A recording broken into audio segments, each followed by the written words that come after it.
Greetings, everyone. Hope you can hear me. My name is Bill Gagas. I am the Land and Water Conservation Fund Grant Program Coordinator for the state of New Hampshire. This is a scheduled webinar for intents and potential projects for Grant Round 35. Joined with me is Eric Feldbaum. He's the Administrator of the Bureau of Community Recreation.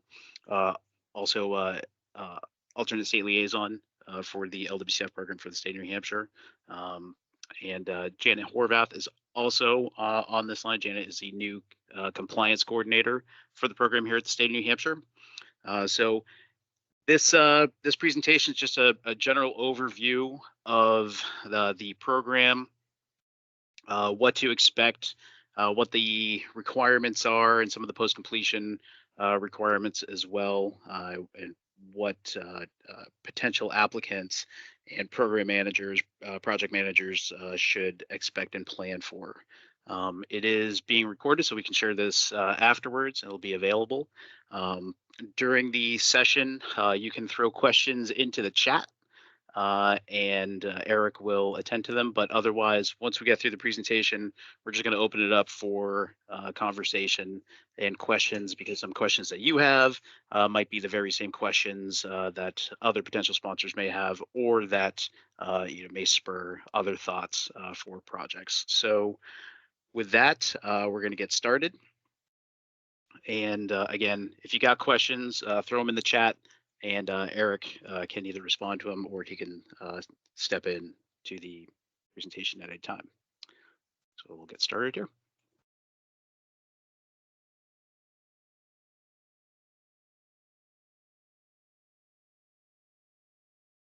All right. And Eric, I'm just going to confirm with you that that's showing on the screen. Yep. All right, thank you. Okay, so again, this is Land and Water Conservation Fund. This is of the Land and Water Conservation Fund. This is the state and local assistance program managed here through the Bureau of Community Recreation at the Division of Parks and Recreation, Department of Natural and Cultural Resources. So Land and Water Conservation Fund was established under the LWCF Act of 1965. You can find it at this federal law at 54 USC section 200301, with all following sections. Used to be known as section 6F3. You may have heard that before. That was the original legislation, but this is the formal section of where it's documented in federal law. So it was originated under the Kennedy administration, but was ultimately signed by the Johnson administration. And its purpose was really a response to what was identified as overdevelopment at the time and loss of public spaces. So this program, again, started as a way to not only expand what they call the national recreational estate, but also to provide mechanisms for development and encouragement of use of outdoor recreation spaces, and not only for current use, but for all future generations to come. The program is federally funded through offshore oil and gas leases that are managed through the U.S. Department of the Interior. And the legislation, the law, established the state and local assistance program, which is apportionments to the states through the National Park Service. But it also established a federal land acquisitions program that the National Park Service, as well as other federal land management, land owning agencies, also tap into for acquisitions. Several sites around White Mountain National Forest, for example, have been funded through the federal side of this program. The program, started in 1965, was originally sunsetted at 50 years, but was reauthorized in a temporary continuing resolution, and then permanently reauthorized, under the Great American Outdoors Act of 2020.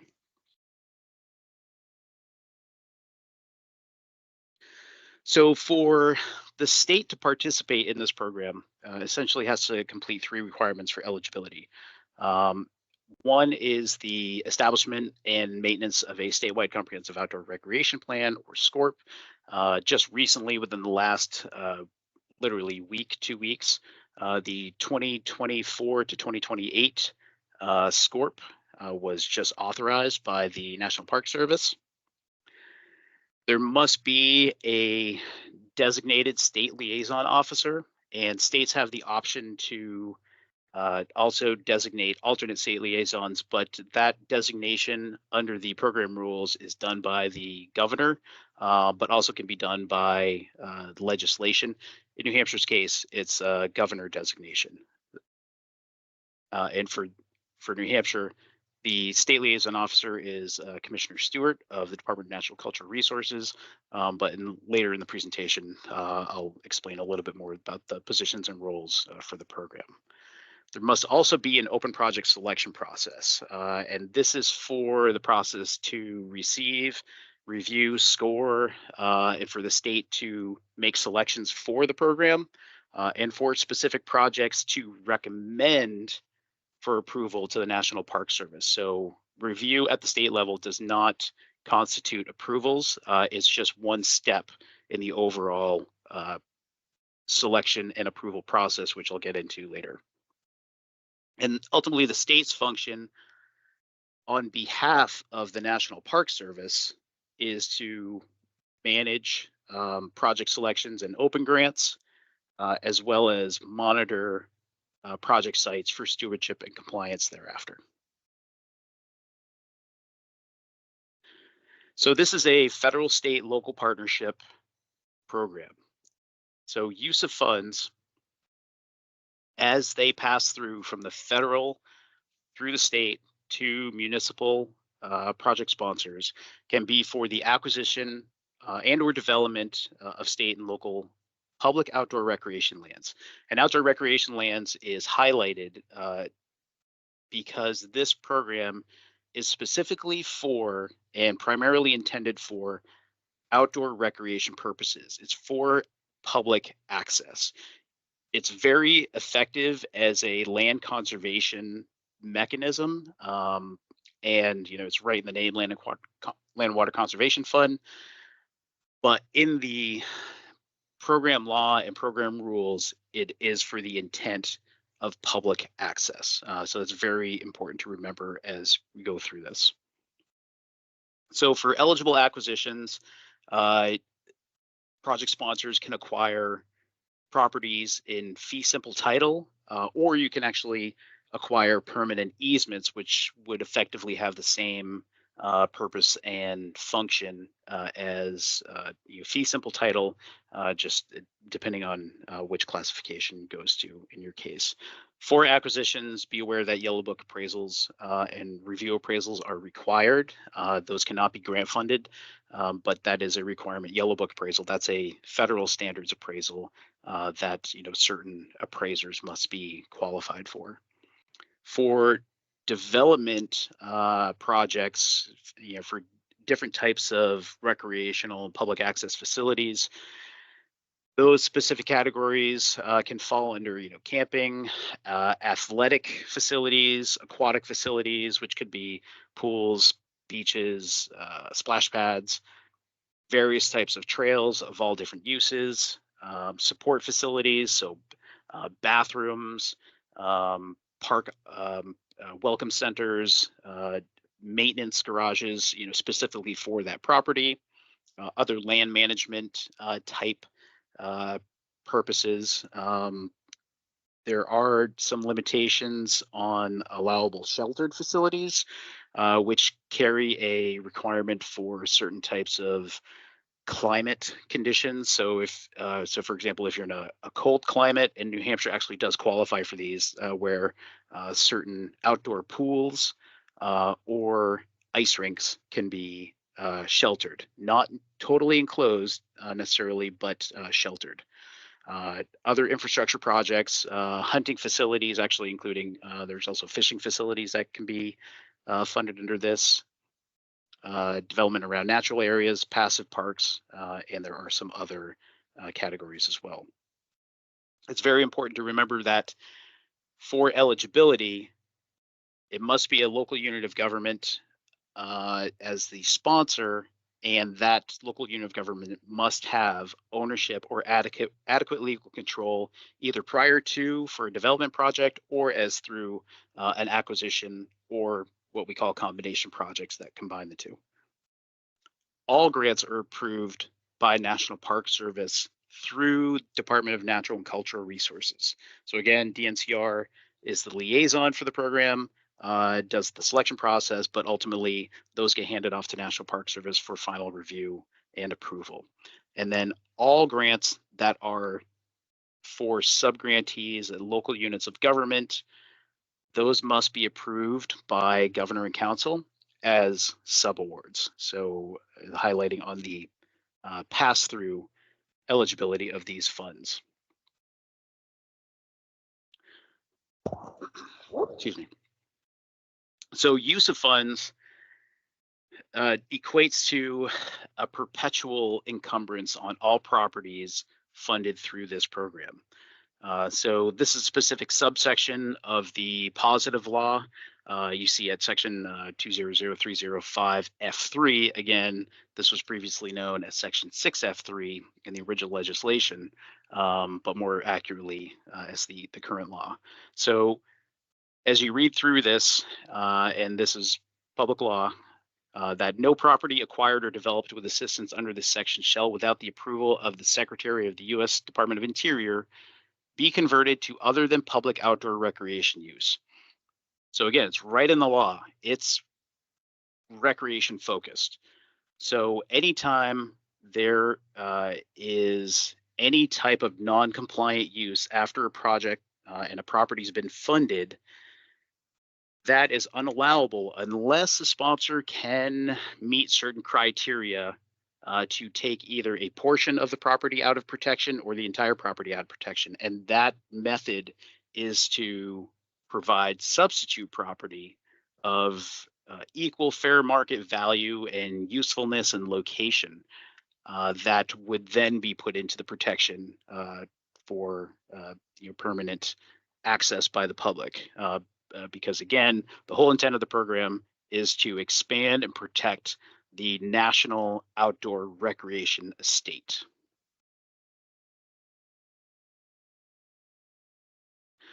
So as you're putting together a potential project, there's some budget considerations that you got to be aware of. This is a matching grant. It is a minimum 1-to-1 or 50-50 cost share requirement. So first figure out what your total project cost, but also value is, because you might have some donations or some in-kind services or donated services that can be worked into the overall project cost value. Which again, that can be own force labor for municipalities, your own equipment. You can apply certain rates, like FEMA rates is what's used for determining value, as well as other contributions.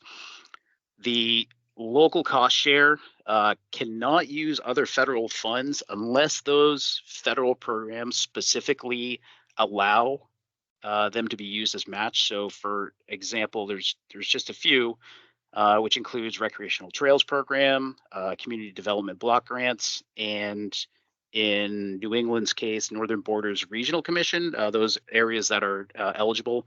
It's been recently determined that NBRC funds can be used as a match equivalent. This is a reimbursement program, so municipalities must be prepared to pay for costs up front. Reimbursements can be made in part or in whole, but anytime reimbursements are made, there's got to be some assurances that ultimately a viable outdoor recreation space is achieved and will be achieved. The next bullet is really important to consider because this is really where we see a lot of projects heading as far as viability and assurances for projects to be completed, is just the pre-planning aspect. So LWCF, although you cannot apply for a planning grant by itself, you can work some planning expenses into your grant along with your development. However, if you have planning costs for engineering and just other site design, as well as other planning type expenses, you can work in a 3-year retroactive window to a grant award into your budget. So if you're working in a planning process right now and you're coming into this grant round or even the next grant round, you can take those costs and apply them to your budget. Another thing that's really important to understand is that because it's federal money and because the property must be protected for recreational use forever, it's really important to delineate that property. And really, the only effective way to really assure accuracy is a property boundary. So a property boundary survey is required. That can be worked in as a development cost. However, if it's an acquisition project and a property survey is needed to determine what the acquisition area is, that's actually not allowed under federal law. So if it's an acquisition project, property boundary cannot be worked into the budget. However, for a development project, it actually can as a planning cost. So we can get more into that one-on-one if we have questions about that coming in afterwards. But there are some distinctions between those.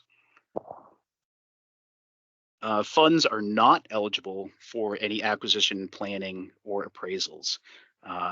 So again, a little bit more restriction on acquisition costs, but you might be able to make up for those, in some other local resources. But otherwise, just be aware of that.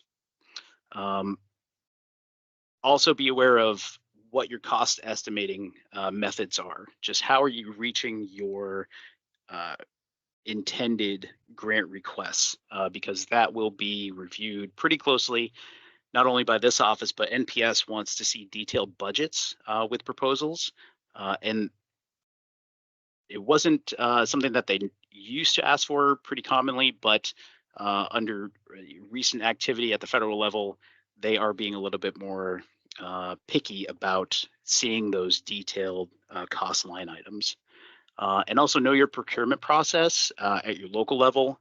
If your municipality does not have a procurement process, you're supposed to follow the state's process. So make sure you review that with your town administrators. Just what is your process for procuring, goods and services, if you have one at all.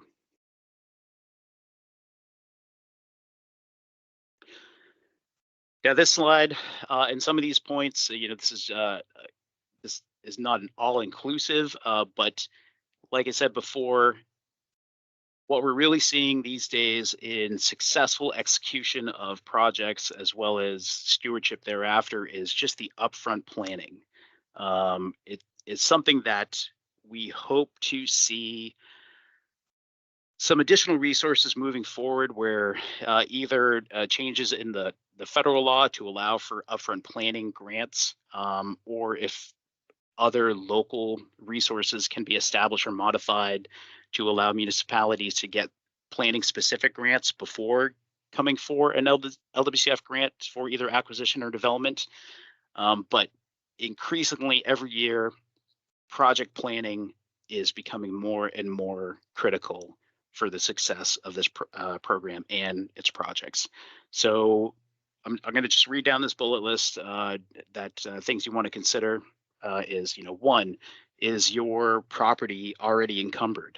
Has it been funded by this program previously, where we're just re-upping on infrastructure as well as reaffirmation of the boundary? But also, you may have other programs where your property is encumbered, such as LCHIP, or might have other land trust conservation requirements on it. So all that stuff has to be understood. Does it create a viable public outdoor recreation area? That's ultimately the goal, is that whatever the funding goes into has to, again, meet that criteria for eligibility. Have preliminary designs and concepts been drafted? Where are you at in this? Have you just kind of sketched it out on a napkin, or have you been working with a landscape architect or an engineering firm to come up with some concepts and some initial designs. Has a public review and comment period uh, part of this process? Have you gathered any of those comments for preferred alternatives? So it's really important, again, in the bullets above, is how has this come to be? Is it just the ideas of um, you know you and your staff, or your municipal partners, recreation commission, recreation department, conservation commission? So how have you gotten to this point? Because ultimately, it does have to be shown that there was a public review process that got an applicant to the point of the proposal. Is it financially feasible for the municipality?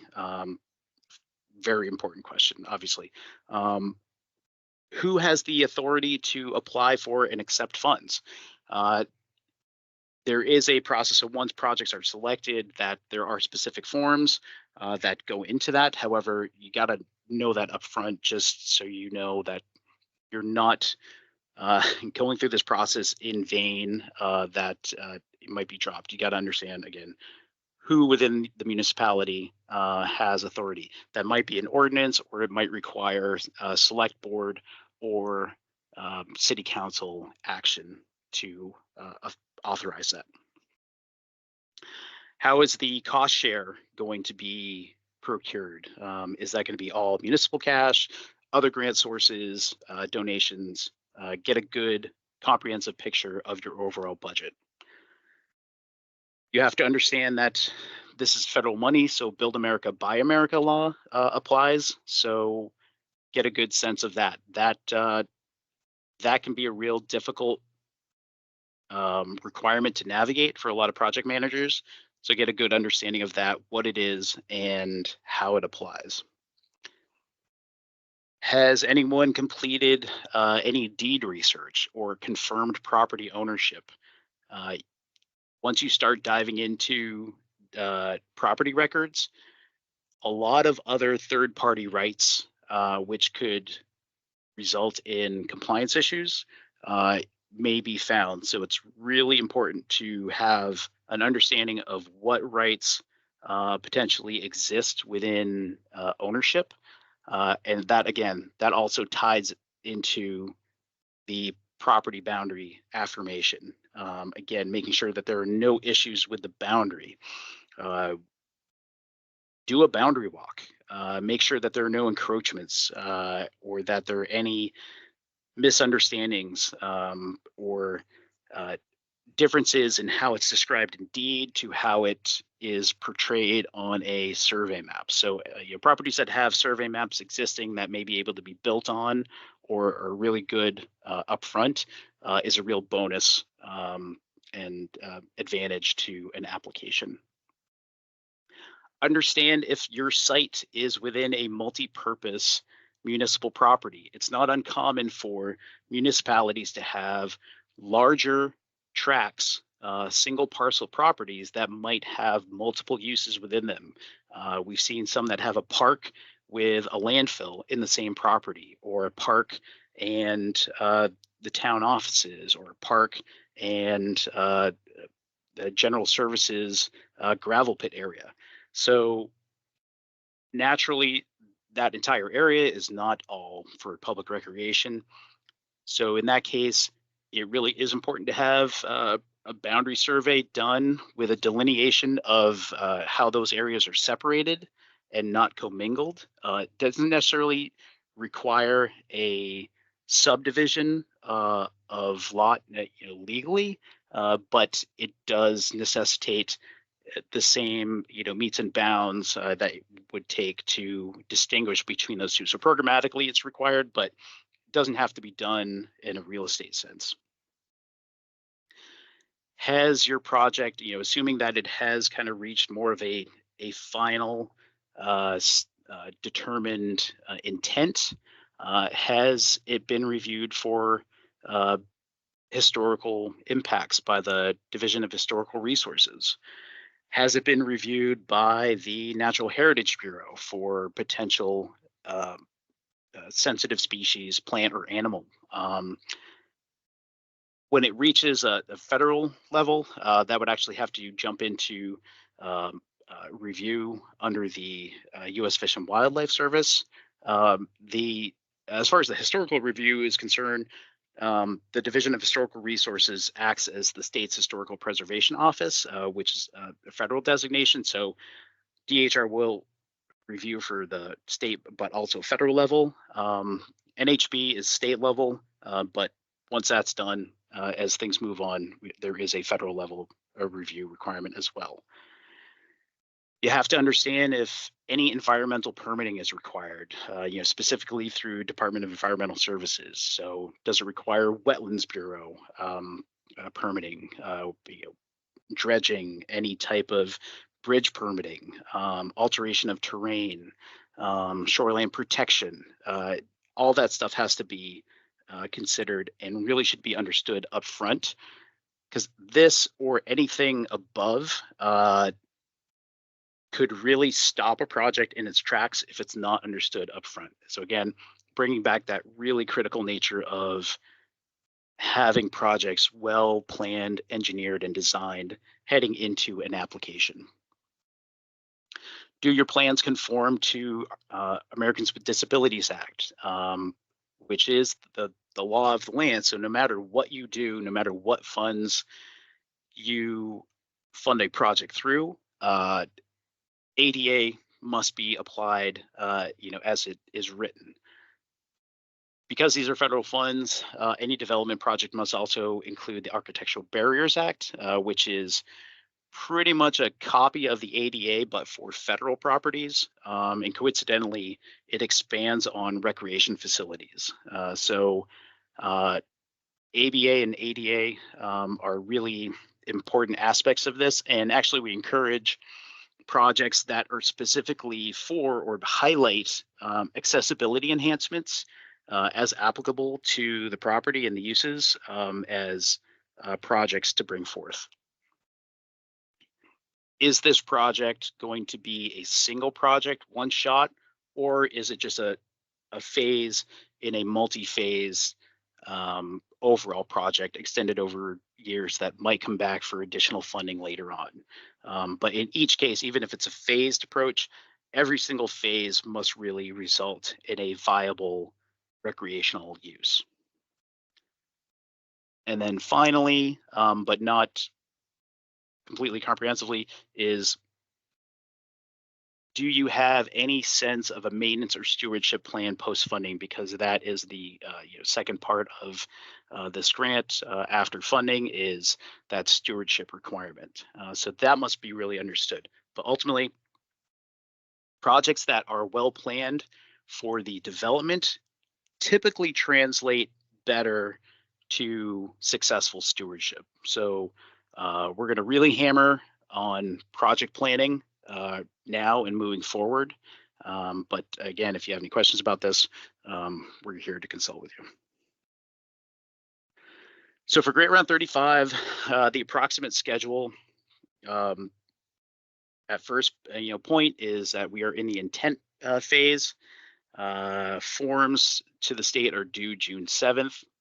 So anytime between now and approximately August, we'll receive those, review them for some initial eligibility, and then we'll coordinate site visits so that we can get out on site and actually see the project, speak with you one-on-one about the project specifically, share some additional program requirements or other considerations.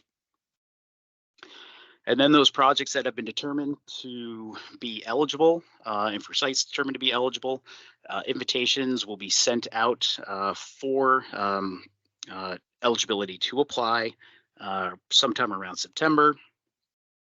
Hopefully, we'll have applications due November of 2024.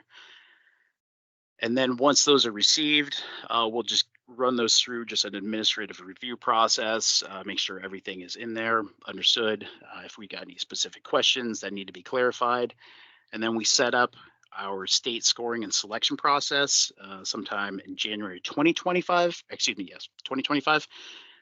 That's done by this department, but also we have an advisory panel of various groups and partners that comprise the advisory selection, which is through that open project selection process noted earlier in the presentation.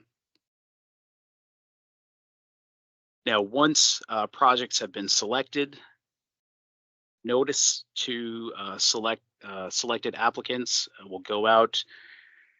Target February 2025. We try to do that before town meeting, so that can coincide with any warrant articles or budget actions that might be necessary.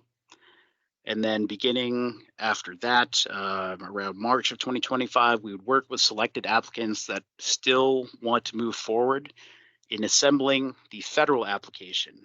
As mentioned before, this is a multi-step process where state effectively chooses the projects, but then has to submit those as formal federal applications to the National Park Service for National Park Service's approval. And NPS has their own approval process and submittal process. So continuing with their current process, we're looking at April of 2025 to submit draft applications. And that is when NPS will just look at applications just to affirm their eligibility and completeness. Once they've signed off on that, we'll get permission to submit final applications. That should happen around July of 2025 or no later than July of 2025. Puts it back in NPS's hands for final review and approval. And by mid-September 2025, NPS will approve grant agreements.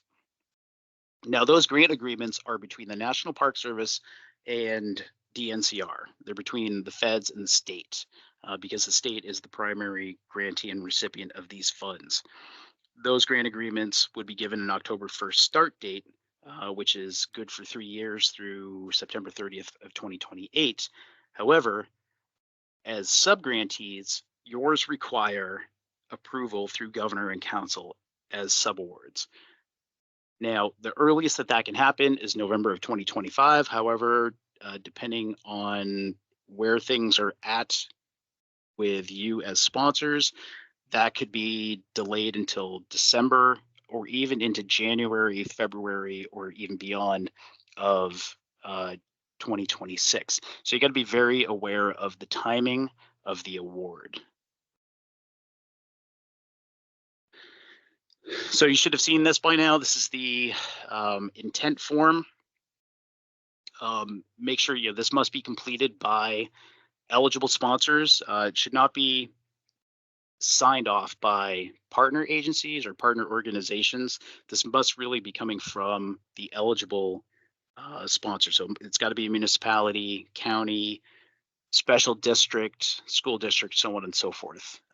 So whatever the subunit of government is, official, as well as if you get down into here, like we just talked about the timing of the grant schedule. So the target date and the completion date should really coincide with the program tentative schedule.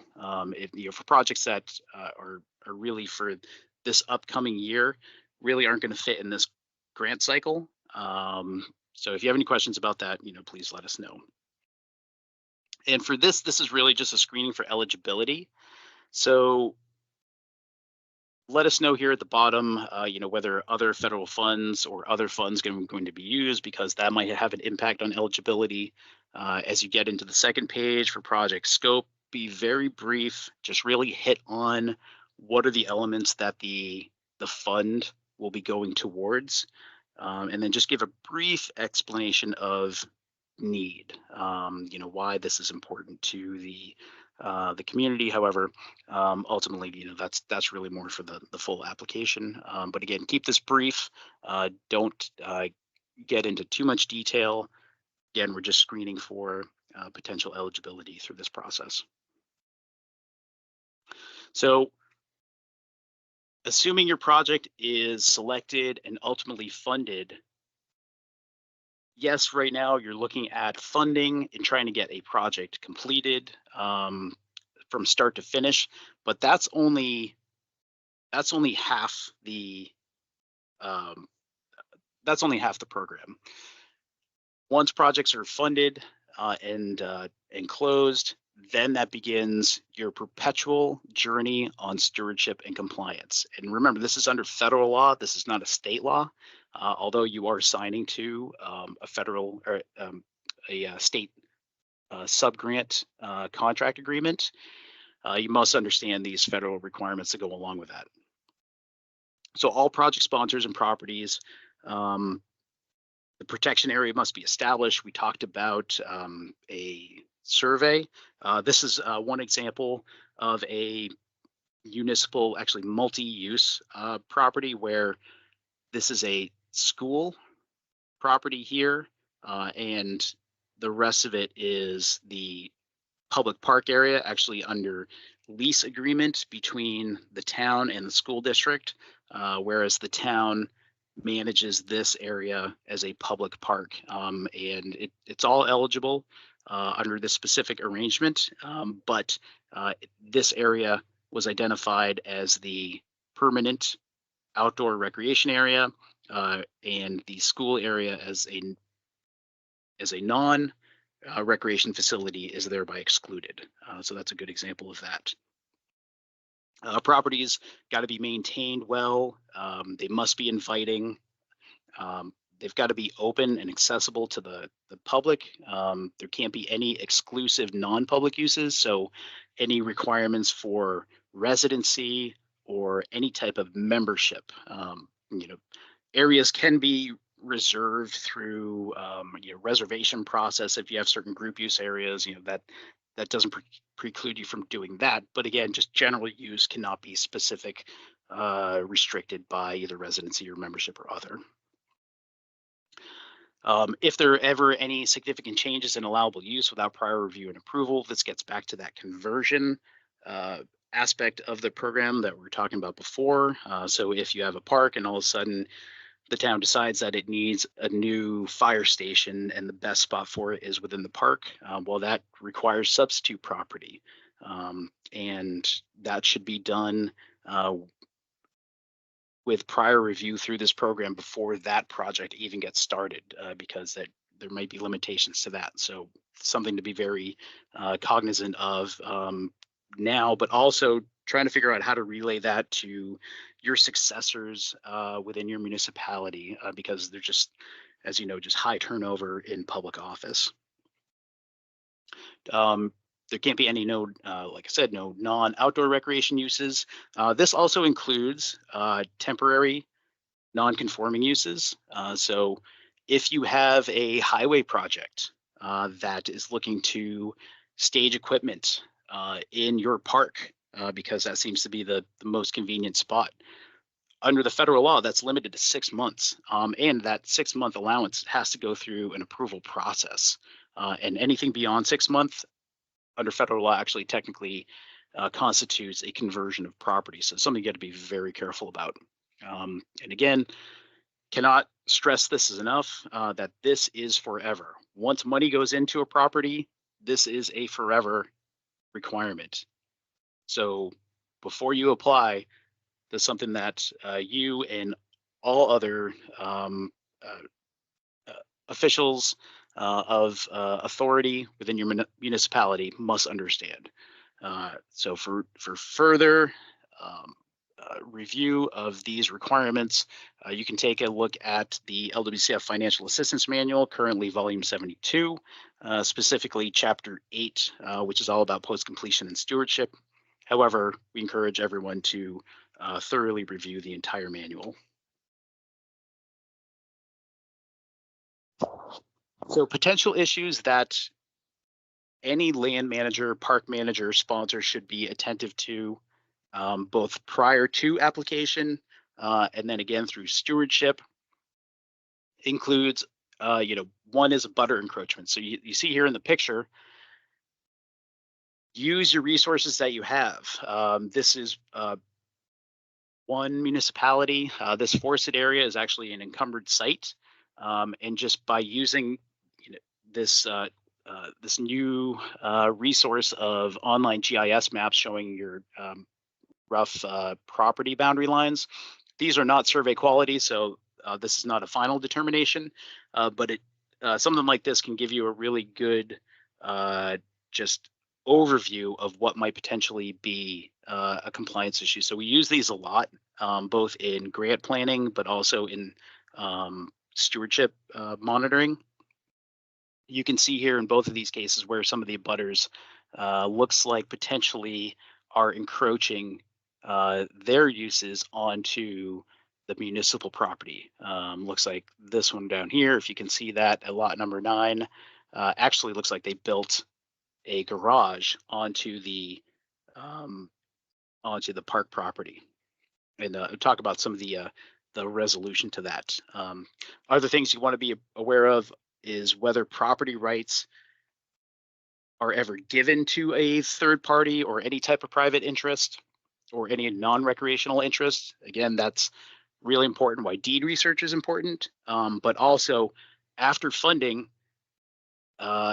easements may be given, or I should say that certain rights might be sought through public property. So before those are awarded, it's really important that, again, the municipality remembers that LWCF is part of this, and that could cause a compliance issue if awarded. So be very careful of that. Talking about, like we talked about before, about like a fire station, so no new non-recreational facilities, but also even if there are new recreational facilities being built, that still requires a review process through this program. So that it's not that they're not eligible or allowed to be done, even if it's funded by the sponsor. But getting back to the original intent of the program, it's trying to protect outdoor areas. So those expansions of any type of support facility have to be justified and supported as to why they are needed and allowable within those cases. Again, making sure that you're adhering to the Americans with Disabilities Act and Architectural Barriers Act moving forward. You got to be aware of any activities that eliminate or significantly disrupt public recreation access within your area. That could also create a compliance issue.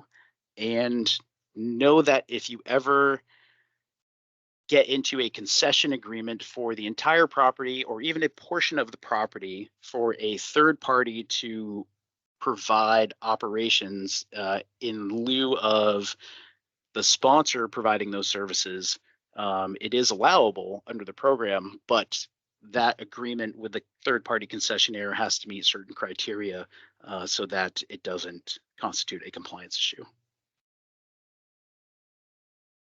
So resolution options for compliance issues, really one, removal of the issue and restoration of the impacted area is the preferred or easiest. If it is a scenario where there can't be a resolution, then the sponsor is technically on hook for replacement property. And there's really no other option. That's pretty much it. So you see in this case, in this particular park, there's a piece of property that for one reason or another had to be put into a non-recreational use. It was about 1.5 acres. Fortunately, there was an abutting piece of property that they were able to procure as part of this and was added to the park here. So this section here, which was originally part of the park,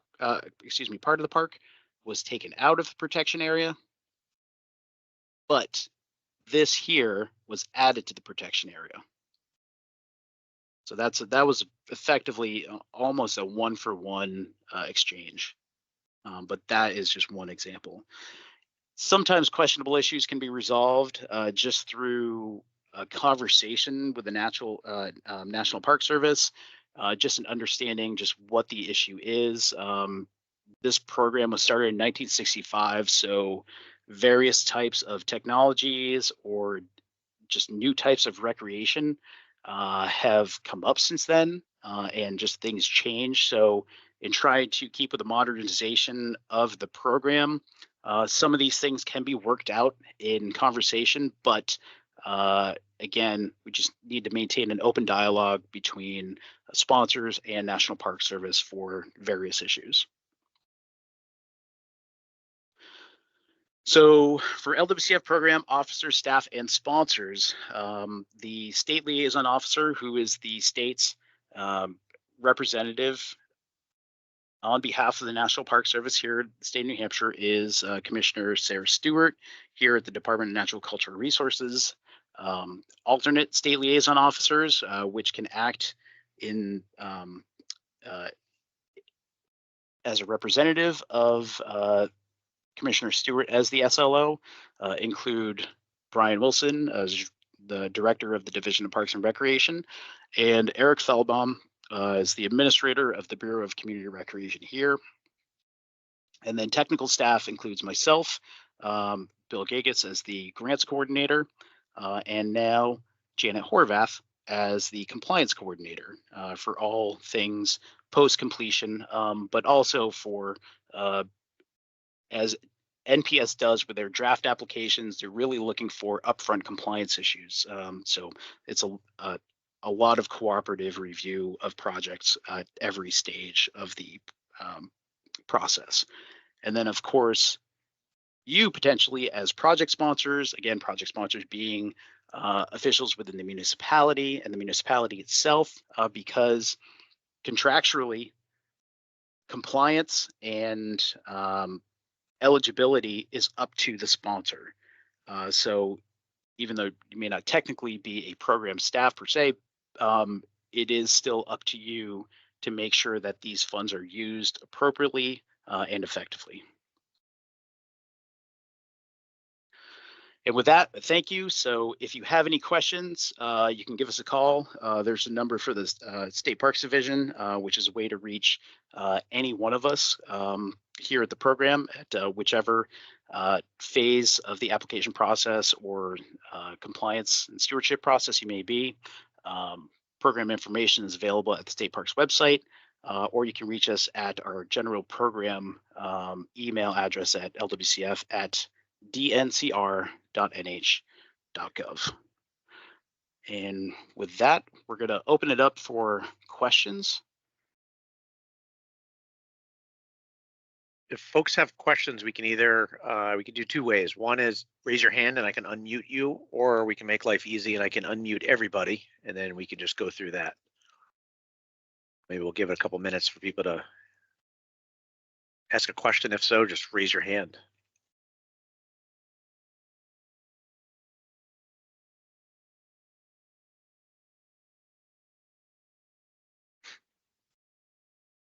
If none, I guess you guys are ready to go and send in those applications. We're ready for them. What I will say to everybody on the call, and Bill, thanks for sharing all that great information, is communication is key here. We see a lot of times communities will bring forth an intent that's just not ready to move forward. And so if we can have those conversations, the sooner the better, especially around elements of the application requirements and needs, the better off you're going to be, and probably more successful you'll be in receiving an approved grant and funding.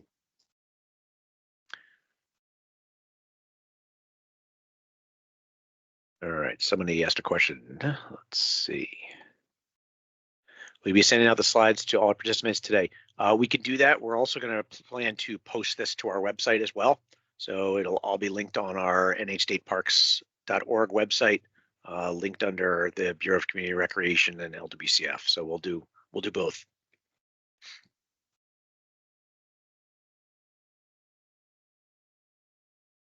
And again, at any time, if you have questions relative to anything to your project or the process, just give us a call, shoot us an email, and one of us will get back to you.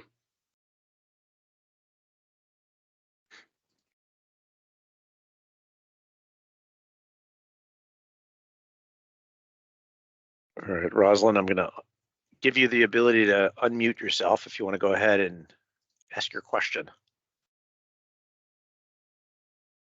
Sure. Did that work? Can you hear me? Yep. Okay. So you said, I understand that the land has to be in ownership by a municipal government. So it can't be held by a land trust. It has to be owned by a municipal government. Is that correct? That is one way for it to be eligible. So fee simple ownership is required, or adequate legal control. Fee simple ownership is typically the best. If it's legal control, then the municipality has to have a permanent easement over that property that effectively gives it essentially the same function of it being a public recreation area.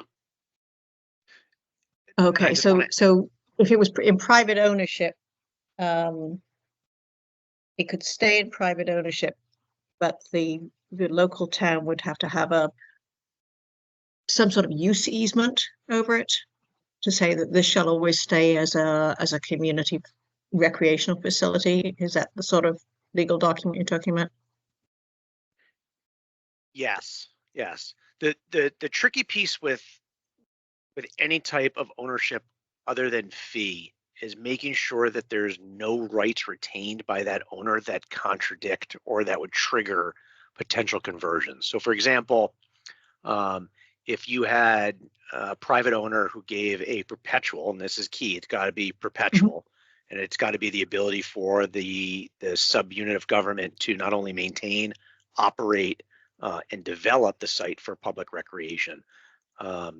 If there are any certain retained rights from that owner to say they can at any point come in and move roads, or they can move developments, or they can come in and stage their own activities within the area of the park, that action in its own would be a conversion. And so we highly recommend, if you're going down that route, to look at the flip side, for the municipality to own the fee and for the private owner to retain some sort of easement. I'll share an example of this, and this is kind of that idea. We had a project by the town of Nelson to purchase a large piece of property for a town forest. They used a land trust to assist with the purchase of that property that then was purchased by the town. The land trust retained a right to that property to cover through an easement, but again, it did not contradict any of the recreational usefulness of the property that was then held in fee by the town. So that's the cleaner way, and most likely the avenue we would recommend you go into, just because it's hard to predict what retention of rights may be held by a private landowner and cause conversions down the line, and we want to mitigate that potential risk. Okay, that makes perfect sense. Thank you. Appreciate it. And because this is a competitive application process, that could potentially weigh against a project if there's a perceived, like Eric said, level of risk that diminishes assurances for that perpetual stewardship. But at the same time, too, that's just an added layer for a municipality to understand that it puts itself at that risk of being required to find substitute property if it ever reaches that point of a conversion requirement. Right. Do you have examples posted on your website of successful grantees in the past that we can take a look at and see what sort of projects have actually been successful with this grant program? It's something that we're working on, a comprehensive database as far as project sites and types of projects and elements. So we're not there yet, but really all you have to do is look into the manual, and the manual will describe all the types of projects that are eligible. And one thing I apologize, I didn't necessarily explain in the presentation. I think I intended to, and just unfortunately overlooked it, is projects that come forth are required to explain how they're consistent with the statewide comprehensive outdoor recreation plan and the priorities laid out within that plan. So match up meeting those priorities with the type of eligible projects outlined in the manual that we can also further explain if you've got questions specifically about your project. But ultimately, anything that's related to outdoor recreation in its development of facility or providing spaces or any type of support facility infrastructure, so on and so forth, is ultimately ultimately eligible. So we look at all aspects of, has a community received funding in the past? What does it have for available recreation already that is attainable? Where is it at in its specific need? So all that stuff gets reviewed. But again, anything related to outdoor recreation is typically eligible and fundable.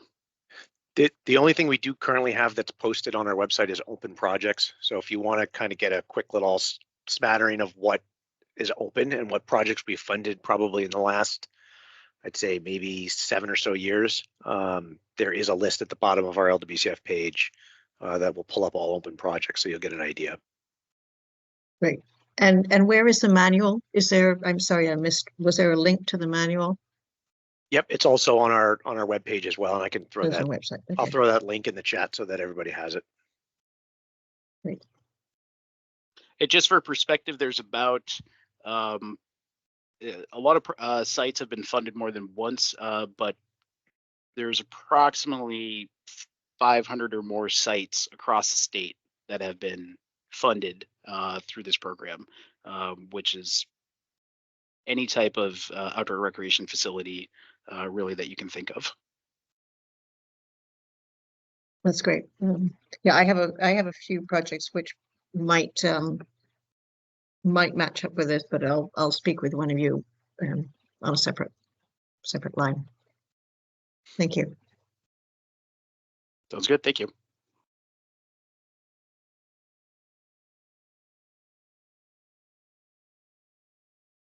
Well, if no other questions, Bill, I'll let you close it out. All right, thanks everyone for joining. Again, we're here for your consultation with any questions. So look forward to hearing from you and heading out to seeing your specific sites as they come in. So with that, thank you very much and hope to talk to you soon.